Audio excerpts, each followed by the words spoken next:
చిన్న రిక్వెస్ట్ అధ్యక్ష మీతోని. ఎందుకంటే అధ్యక్ష బడ్జెట్ అనేటువంటిది ఈ శాసనసభకు చాలా ముఖ్యమైనటువంటిది. అంటే మన శాసనసభ నిర్వహించే అతి ముఖ్యమైన కార్యక్రమాల్లో బడ్జెట్ పాసింగ్ అనేటువంటిది one of the important agenda. నా రిక్వెస్ట్ ఏంటంటే అధ్యక్ష కొంచెం సమయం ఇవ్వండి మాకు.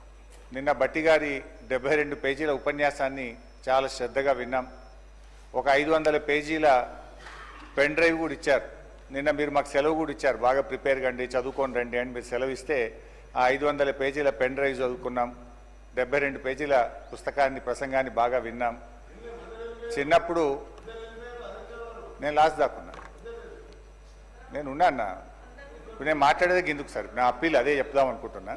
ఎందుకంటే అధ్యక్ష మేము స్కూల్కి పోయేటప్పుడు కాలేజీలు ఉన్నప్పుడు కూడా ఇంత శ్రద్ధగా చదివినామో లేదో కానీ ఈ తెలంగాణ రాష్ట్ర ప్రజల కోసం, ఈ రాష్ట్ర ప్రజల సంక్షేమాన్ని దృష్టిలో పెట్టుకొని బాగా ప్రిపేర్ అయ్యి వచ్చినాం అధ్యక్ష. నా రిక్వెస్ట్ ఏంటంటే బట్టి గారు చాలా అనుభవజ్ఞులు, బాగా సమాధానం చెప్పగలిగిన శక్తివంతులు. సో మధ్య మధ్యలో ఈ మినిస్టర్స్ ఇంటరప్షన్స్ లేకుండా చూడాలని మేము సవినయంగా విజ్ఞప్తి చేస్తూ ఉన్నాం. అధ్యక్ష ప్రభుత్వానికి ఓపిక ఉండాలి శ్రీధర్ బాబు గారు, మీకు సహనశీలత ఉండాలి, ఓపిక ఉండాలి.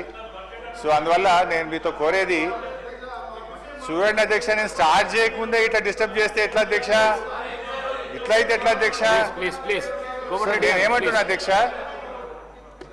నేను అనేది ఒకటే అధ్యక్ష, నేను మాట్లాడిన దాంట్లో మీరు మధ్య మధ్యలో ఇంటరప్షన్ కాకుండా గౌరవనీయులు ఉప ముఖ్యమంత్రి గారు తన సమాధానంలో మీరు మాకు చెప్పండి, గట్టిగా చెప్పండి. ఎలియా మినిస్టర్ గారు మాట్లాడినా మాకు అభ్యంతరం లేదు, బట్టి గారు మాట్లాడితే అభ్యంతరం లేదు, వారి సంబంధిత మంత్రి బడ్జెట్. కానీ మిగతా మంత్రులు డిస్టర్బ్ చేసి దయచేసి, ఎందుకంటే వాళ్ళ పద్ధతులు వచ్చినప్పుడు వాళ్ళు మాట్లాడుకోమనండి, కానీ డిస్టర్బెన్స్ లేకుండా చూడాలని మిమ్మల్ని విజ్ఞప్తి చేస్తున్నాను. నథింగ్ సార్, మీ సలహా సూచననే అందరం కూడా పాటించాలని కోరటానికి మీ ద్వారా అధ్యక్ష అర్థవంతమైన చర్చ జరగాలని మేము కూడా ఆశిస్తా ఉన్నాం అధ్యక్ష. వారు సీనియర్ శాసనసభ్యులు, వారు మాట్లాడే సందర్భంలో అంతా కూడా సత్యం మాట్లాడతానని ఆశిస్తాం. వాస్తవాలకు దగ్గరగా ఉండే అంశాలు మాట్లాడితే కూడా మా వాళ్ళు అందరూ హర్షిస్తారు అధ్యక్ష. మీ నిబంధనల ప్రకారం ఆ పరిధిలో మాట్లాడమనండి సార్, ఎంతసేపు అయినా మాట్లాడమనండి. We will welcome, because is input is also required. Senior శాసనసభ్యులు, డెఫినెట్లీ ఆయనకున్న అనుభవం కూడా మాకు ఉపయోగపడుతుందని ఆశిస్తూ ఉన్నాం. డెఫినెట్లీ ముందుకు తీసుకెళ్లే ప్రయత్నం. కానీ మీరు కూడా క్రోడీకరించి మాట్లాడారు, ఎందుకంటే మీకు అనుభవం ఉంది కనుక దీర్ఘంగా మాట్లాడకుండా మేము చెప్పే 10 వాక్యాలు మీరు ఒక వాక్యంలో చెప్పగల శక్తి ఉంది మీకు. సో ఆ విధంగా మాట్లాడితే మనం సమయం కూడా వృధా కాకుండా ఉంటుందని గౌరవ సభ్యులను కోరుతా ఉన్నాను అధ్యక్ష. శ్రీధర్ బాబు గారు అంతా తెలివితేటలయితే లేవు అధ్యక్ష. సో ఆయన చాలా తెలివికలవాడు, అది ఏం మాట్లాడాలో మరి రాసిస్తే అదన్నీ చదివేస్తాం సపరేక. అధ్యక్ష మా ప్రసంగం ఎట్లుంటుంది, బట్టి గారు చెప్పిన ప్రసంగాన్ని బట్టి మా ప్రసంగం ఉంటుంది. ఇకపోతే అధ్యక్ష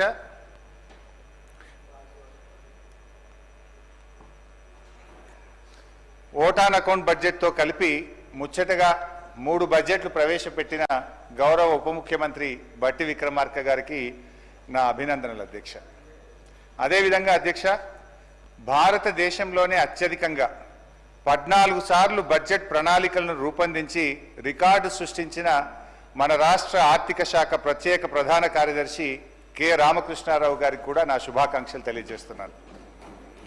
అధ్యక్ష బడ్జెట్ ప్రసంగంలో నిజాలను ప్రచారంలో పెట్టాలని బట్టి గారు నీతులైతే బాగానే చెప్పారు అధ్యక్ష. బట్టి గారు ఈ సంవత్సరం ప్రవేశపెట్టిన బడ్జెటు గట్టి బడ్జెటా, వట్టి బడ్జెటా అనేది పరిశీలించే ముందు ఒక్కసారి గత సంవత్సరం బట్టి గారు పెట్టినటువంటి బడ్జెట్ను ఒక్కసారి సమీక్షించుకుందాం. Before we go to this year ఒకసారి లాస్ట్ ఇయర్ బట్టి గారు పెట్టినటువంటి బడ్జెట్ ఎలా ఉంది దాన్ని సమీక్షించుకొని నేను ఈ సంవత్సరం బడ్జెట్లోకి వస్తాను అధ్యక్ష. వారు అప్పుడు ఏమన్నారంటే అధ్యక్ష, బట్టి గారు మీద ప్రసంగం ముందా లాస్ట్ ఇయర్ది పంపాలి, నా కాపీ నాది మొత్తం మీ ప్రసంగంలో నుంచే నా స్పీచ్ ఉంటుంది, పంపంటే కాపీ పంపుతారు, 2 తెచ్చుకున్నా. అధ్యక్ష బట్టి గారు గత బడ్జెట్లో పోయినసారి ఇదే సభలో చదివినప్పుడు ఏం చెప్పారంటే అధ్యక్ష, పేజ్ నెంబర్ 6, 10 ఏళ్ల తర్వాత వాస్తవానికి దగ్గరగా ప్రణాళికాబద్ధమైన బడ్జెట్ను తొలిసారిగా మా ప్రభుత్వం శాసనసభలో ప్రవేశపెట్టింది అని అన్నారు అధ్యక్ష. ఇది అబద్ధమా నిజమా ఇప్పుడే తేల్చేద్దాం. గత బడ్జెట్లో 2,91,159 కోట్లని గొప్పగా చెప్పుకున్నారు. ఇది వాస్తవిక అంచనాలు అని చెప్పారు. నేను ఆ రోజే చెప్పాను అధ్యక్ష, ఇది అవాస్తవిక అంచనాలు, ఇది రీచ్ కాదు అని చెప్పి నేను ఆ రోజే ఈ సభలో చెప్పాను అధ్యక్ష. ఇవాళ రివైజ్డ్ ఎస్టిమేట్లో ఏం పెట్టారు అధ్యక్ష? 27,000 కోట్లు తక్కువ చేసి చూపారు. ముఖ్యమంత్రి గారు నిన్నో మొన్నో ఎక్కడో మాట్లాడుకుంటూ మా బడ్జెట్ 60-70 కోట్లు లోటు ఉంటుందని చెప్పి ముఖ్యమంత్రి గారు సెలవిచ్చారు అధ్యక్ష. అంటే గతంలో మీరు చెప్పిన అంచనా అవాస్తవము అని ఈరోజు తేలిపోయింది అధ్యక్ష.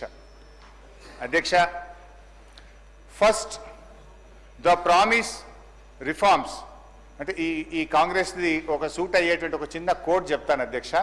First they promise reforms, then they reform their promises. అధ్యక్ష, పైన చెప్పిన కొటేషన్ ఎవరు చెప్పిండ్రో కానీ ఇది కాంగ్రెస్ పార్టీకి బాగా సూట్ అవుతుంది అధ్యక్ష. ఎన్నికల ముందు మార్పు పేరిట వాగ్దానాలు ఇచ్చారు, ఎన్నికలయ్యాక ఆ వాగ్దానాలను ఏమార్చారు. సింపుల్గా స్ట్రైట్గా చెప్పాలంటే అధ్యక్ష, ఎన్నికల ముందు ఏమన్నారు? ఎల్ఆర్ఎస్ వద్దు, నో ఎల్ఆర్ఎస్ నో బీఆర్ఎస్ అన్నారు. ఎల్ఆర్ఎస్ ఉచితంగా చేస్తామన్నారు. కానీ ఇప్పుడు ఏమంటున్నారంటే ముక్కుబిండి ఎల్ఆర్ఎస్ వసూలు చేస్తాం, ఎల్ఆర్ఎస్ కట్టాల్సిందే అని ఇలా పేద ప్రజల రక్త మాంసాలు పీల్చి ఇలా ఎల్ఆర్ఎస్ ను వసూలు చేస్తా ఉన్నారు. రెండవది అధ్యక్ష, ఆనాడు బట్టి గారు, సీతక్క గారు, ఉత్తమ్ కుమార్ రెడ్డి గారు ఫార్మాసిటీకి మేము భూములు సేకరిస్తా ఉంటే ఆ రోజు అక్కడ పాదయాత్ర చేసి పచ్చడి భూములు ఎలా తీసుకుంటారు, మా ప్రభుత్వం అధికారంలోకి వస్తే ఫార్మాసిటీ భూములు తిరిగి వాపసిస్తాము అన్నారు. ఈ రోజు ఏమంటున్నారు అధ్యక్ష? ఇంకా 14,000 లాక్కుంటాం, ఈ 16,000 ఇచ్చుడు లేదు కానీ ఇంకా 14,000 లాక్కుంటామని చెప్పి బలవంతంగా ఇలా రైతుల నుంచి భూములు సేకరించి ఆ ఫార్మాసిటీ పేరును అందంగా ఫ్యూచర్ సిటీ అని చెప్పి పెట్టి ఇలా తిరిగి భూములు లాక్కుంటున్నారు అధ్యక్ష. ఆనాడు ప్రభుత్వ భూములు అమ్మితే, నిరర్ధకమైన ఆస్తులు అమ్మితే ప్రభుత్వ భూములు ఎట్లా అమ్ముతారు, ఇది పెద్దలిచ్చిన ఆస్తి, రేపు బొందబెట్టడానికి జాగుండదని గంభీరమైన ఉపన్యాసాలు చేశారు. ఇవాళ ఏమంటున్నారు? బరాబర్ భూములు అమ్ముతామంటున్నారు. ఇవాళ 30,000 కోట్ల రూపాయల భూములు అమ్మకానికి పెట్టినారు అధ్యక్ష. అంటే అప్పుడేమో they promised reforms, now they reform their promises. ఈ రకంగా ఉంది అధ్యక్ష. ఇకపోతే అధ్యక్ష, గత సంవత్సరం బడ్జెట్లో చెప్పిన కొన్ని విషయాలు పరిశీలిద్దాం. పేజ్ నంబర్ 15 అధ్యక్ష. పోయినసారి బట్టి గారు చెప్పినటువంటి బడ్జెట్లో పేజ్ 15 బట్టి గారు చూసుకోండి. పేజ్ 15లో ఏమన్నారంటే అధ్యక్ష, రైతుకు నిజమైన మేలు జరగాలనే ఉద్దేశంతో మా ప్రభుత్వం ఒక్కసారి 31,000 కోట్ల రుణమాఫీ చేయాలని సంకల్పించింది. ఇప్పటికే ఇచ్చిన మాట ప్రకారంగా 2 లక్షల రుణమాఫీకి అవసరమైన 31,000 కోట్ల రూపాయలను సమీకరించుకున్నాం. అంటే డబ్బులు రెడీ పెట్టుకున్నాం. ఈసారి బడ్జెట్లో ఏం చెప్పిన అధ్యక్ష? 20,000 కోట్లు మాత్రమే చేశారు అని చెప్తున్నారు అధ్యక్ష. పోనీ మిగతాది ఎప్పట్లోగా చేస్తారో చెప్పడం లేదు అధ్యక్ష. ఇంకా ఆ ఉపన్యాసంలో బట్టి గారు ఎంత దూరం పోయి మమ్మల్ని విమర్శించిందంటే అధ్యక్ష, సిగ్గుచేట అధ్యక్ష. చేతగానమ్మకు మాటలు ఎక్కువ అన్నట్లు రుణమాఫీలో పూర్తిగా విఫలమైన గత ప్రభుత్వ నాయకులు మా చిత్తశుద్ధిని శంకిస్తూ ప్రజలను తప్పుదోవ పట్టించేందుకు శతవిధాలా ప్రయత్నం చేస్తున్నాం. ఇవాళ ఎవరు చేతగానోళ్ళు అధ్యక్ష? ఇవాళ చేతగానోళ్ళు ఎవరు, మాట తప్పినోళ్ళు ఎవరు, చిత్తశుద్ధి లేని వాళ్ళు ఎవరో ఈ శాసనసభ సాక్షిగా ఈ రాష్ట్ర ప్రజలందరికీ అర్థమైంది కదా అధ్యక్ష. ఏమైంది? 31,000 కోట్లు నిధులు సమీకరించుకున్నామని మీ ప్రసంగంలో చాలా గట్టిగా చెప్పారు కదా. ఏమైంది బట్టి గారు అని చెప్పి నేను అడుగుతా ఉన్నా. అదేవిధంగా పేజ్ నంబర్ 17 అధ్యక్ష, రైతు భరోసా పేరిట ఎకరానికి 15,000 చెల్లించాలని మా ప్రభుత్వ సంకల్పం అన్నారు. ఏమైంది మీ సంకల్పం? ఎక్కడ పోయింది మీ రైతు భరోసా? పథకం పేరు మార్చారు తప్ప 15,000 ఇవ్వలేదు. పోయిన బడ్జెట్ స్పీచ్ లో 15,000 ఇస్తామని చెప్పి స్పష్టంగా మీ ఉపన్యాసంలో చెప్పారు. వానకాలం ఎగబెట్టిండ్రు, యాసంగికి 12,000 అన్నారు. ఆ 12,000 కూడా సగం మందికి కూడా ఇవ్వని పరిస్థితి ఉన్నది అధ్యక్ష. అధ్యక్ష, పేజ్ నంబర్ 27 అధ్యక్ష. పేజ్ నంబర్ 27లో బడ్జెట్లో రైతులతో పాటు కౌలు రైతులకు గతంలో కన్నా భిన్నంగా రైతు భరోసా సాయాన్ని ఇవ్వడానికి మార్గదర్శకాలు చేసుకున్నాం. కౌలు రైతులకు రైతు బీమా కూడా ఇస్తాం. ఎంత గొప్పగా చెప్పిండ్రు అధ్యక్ష. అది విన్న కౌలు రైతుల గుండెలు ఉప్పొంగినాయి ఆ రోజు. కానీ ఇవాళ అదే కౌలు రైతుల గుండెలు ఔసిపోతున్నాయి అధ్యక్ష. ఎందుకు ఇప్పుడు ఏమంటున్నారంటే రైతులు కౌలు రైతులు మీరే ఇద్దరు చూసుకోవాలని చెప్పి వ్యవసాయ మంత్రి గారు సెలవిచ్చారు అధ్యక్ష. కౌలు రైతుల బీమా గురించి అయితే మొత్తానికే మర్చిపోయింది అధ్యక్ష. ఈసారి భట్టి గారి బడ్జెట్లో కౌలు రైతుల ప్రస్తావనే లేకుండా పోయింది అధ్యక్ష. ఇకపోతే అధ్యక్ష పేజ్ నంబర్ 19లో భట్టి గారు ఫసల్ బీమా పథకంలో చేరాం, అమలు చేస్తాం, రైతులు పైసా ఖర్చు లేకుండా మొత్తం ప్రీమియం ప్రభుత్వమే చెల్లిస్తుంది అంటే మేము కూడా సంతోషపడి ఇక్కడ కూర్చొని బల్లలు కొట్టినాం అధ్యక్ష. సంతోషపడ్డాం అధ్యక్ష.